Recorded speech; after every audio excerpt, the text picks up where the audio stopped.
किसान भाइयों, यदि आप किसान हैं तो आपको बहुत सारी चुनौतियों का सामना करना पड़ता है। उसी में किसान भाइयों एक चुनौती होती है हानिकारक रस चूसक कीटों की। जी हाँ किसान भाइयों, जब भी हानिकारक रस चूसक कीट यानी कि थ्रिप्स, एपिड्स, व्हाइट फ्लाई, माहू, हरा तेला, इस प्रकार के जो रस चूसक हानिकारक कीट होते हैं, जब भी वो आपकी फसलों में लग जाते हैं तो वो बहुत ही ज़्यादा मात्रा में फसलों में नुकसान पहुँचाते हैं, उनके उत्पादन में भारी गिरावट लाते हैं, फसलों की वृद्धि को रोक देते हैं, उनके जो क्लोरोफिल की मात्रा है उनको वो कम कर देते हैं, जिसकी वजह से पौधे प्रकाश संश्लेषण की क्रिया नहीं कर पाते हैं और पौधे मुरझाने लग जाते हैं, जिनकी वजह से उनके उत्पादन में भारी गिरावट आती है। किसान भाइयों, कभी कभी ऐसा भी होता है कि यदि इनको समय रहते कंट्रोल नहीं किया गया तो यह जितनी किसान भाई अपना लागत लगाते हैं उतना मुनाफा भी वो नहीं कमा पाते हैं। तो किसान भाइयों, आज के इस वीडियो में हम बात करेंगे कि इन कीटों को आप किस प्रकार से कंट्रोल कर सकते हैं। किसान भाइयों, सबसे पहले तो हम बात कर लेते हैं कि यदि आप जैविक खेती करते हैं तो आप इनमें जो जैविक दवाई आती है उनका स्प्रे करके इनको कंट्रोल कर सकते हैं। जैसे कि बायो पेस्टिसाइड आते हैं, जैसे कि रिंग कंट्रोल आते हैं, जैसे वर्टिकुलम, लकानी, बेवेरिया, बिसेना, इस प्रकार के कीटनाशक आते हैं जैविक, जिनको आप स्प्रे करके भी इनको कंट्रोल कर सकते हैं। और किसान भाइयों, उसके अलावा जो ट्रैप्स आते हैं, जैसे कि जो ये ग्रीन और येलो कलर के जो ट्रैप्स आते हैं उनको भी आप अपनी फसलों में लगा के 10 नग प्रति एकड़ के हिसाब से लगा के आप उनको कंट्रोल कर सकते हैं। जब यह चीज़ें तब काम आती है किसान भाइयों की जब आपकी फसलों में जो कीट हैं रस चूसक, उनका प्रकोप कम रहता है, या आप मतलब शुरुआत से जैविक खेती करते हैं। लेकिन किसान भाइयों, यदि आप रासायनिक खेती करते हैं और यह इन कीटों का प्रकोप बहुत ही ज़्यादा बढ़ जाता है फसलों में, तो आप इन तरीक़ों से उनको कंट्रोल नहीं कर पाते, तब आपको रासायनिक दवाइयों का ही सहारा लेना पड़ता है। तो किसान भाइयों, हम बात करते हैं कि आप इस समय कौन कौन सी दवाइयाँ स्प्रे कर सकते हैं। किसान भाइयों, सबसे पहले तो आप अपनी फसलों में जाके देखिए कि आपके जो कीट है वह किस अवस्था में, यानी कि गंभीर अवस्था में उनका प्रकोप बहुत ज़्यादा बढ़ गया है, या वो कहीं कहीं पौधे पे आपको बहुत कम मात्रा में दिख रहे हैं या फिर नहीं दिख रहे हैं। तो किसान भाइयों, ऐसी स्थिति में यदि आपके फसलों में वो बहुत कम मात्रा में दिख रहे हैं, यदि आप मिर्च की, लहसुन की, प्याज की खेती करते हैं, तो आप यदि लहसुन की खेती करते हैं तो आप उनके पत्तों को, जो नया पत्ता निकलता है, उनको खोल के देखिए कि यदि कीट बहुत ज़्यादा मात्रा में है या कम मात्रा में दिख रहे हैं आपको।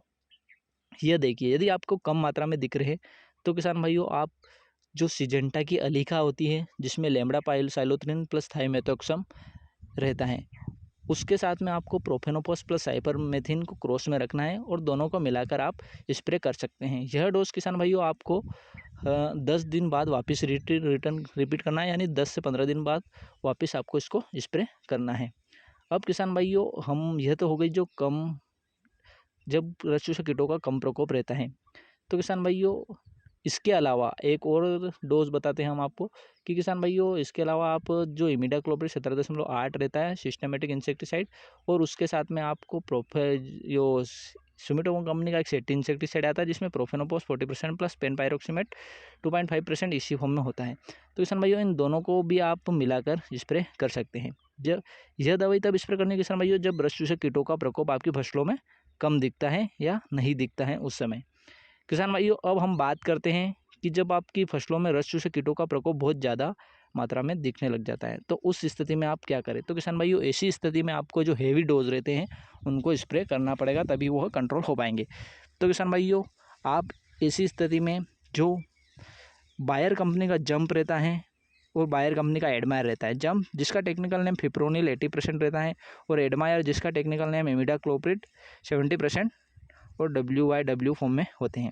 तो किसान भाइयों, इनको आप मिला के आपको इनके साथ क्रॉस में या तो आप प्रोफेनोफॉस प्लस साइपरमेथ्रिन रख सकते हैं, या फिर आप थाइमेथोक्सम प्लस लेम्डासाइलोथ्रिन रख सकते हैं, या किसान भाइयों आप केवल लेम्डासाइलोथ्रिन रख सकते हैं, या फिर किसान भाइयों आप डाइमेथोड 30% इसी रोगर रख सकते हैं, या फिर आप प्रोफेनोफॉस प्लस साइपरमेथ्रिन रख सकते हैं। लेकिन इनके साथ में कोई सी भी एक दवाई क्रॉस में ज़रूर रखना है। तो किसान भाइयों, इन 3 प्रकार की दवाई को, यानी कि जो फिप्रोनिल 80% बायर का जंप होता है, और जो इमिडाक्लोप्रिड 70% बायर का एडमायर रहता है, उनके साथ में कोई सा भी एक क्रॉस में कॉन्टैक्ट इंसेक्टिसाइड रखना है, और इन तीनों इंसेक्टिसाइड को मिला के आपको बराबर मात्रा में अपनी फसल में स्प्रे करना है। यह डोज किसान भाइयों आपको 10 15 दिन में रिपीट करना है। यदि आपकी फसल में बहुत ही ज़्यादा कीट है तो आप इसको 10 दिन में ही रिपीट कर दीजिए, 8 से 10 दिन में इसको रिपीट कर दीजिए। और यदि थोड़ा कम है तो आप इसको 15 दिन में रिपीट कर दीजिए। और किसान भाइयों, उसके बाद फिर आप हल्के हल्के टेक्निकल हर 10 से 15 दिन में स्प्रे करते रहिए। तो किसान भाइयों, यह थी इस वीडियो में जो रस चूसक हानिकारक कीट होते हैं उनको कंट्रोल करने के तरीके। यदि यह जानकारी आपको अच्छी लगी हो, समझ में आई हो, तो प्लीज़ वीडियो को लाइक करें, कमेंट करें और भी किसान भाइयों को जानकारी पहुंचाने के लिए ज़्यादा से ज़्यादा शेयर करें। और यदि आप चैनल पर नए हो तो प्लीज़ इसको सब्सक्राइब करके बेल आइकन को प्रेस कर दें ताकि आने वाले वीडियो का नोटिफिकेशन आपको हमेशा मिलता रहे। थैंक यू किसान भाइयों, मिलते हैं नेक्स्ट वीडियो में। जय जवान, जय किसान, जय हिंद, जय भारत।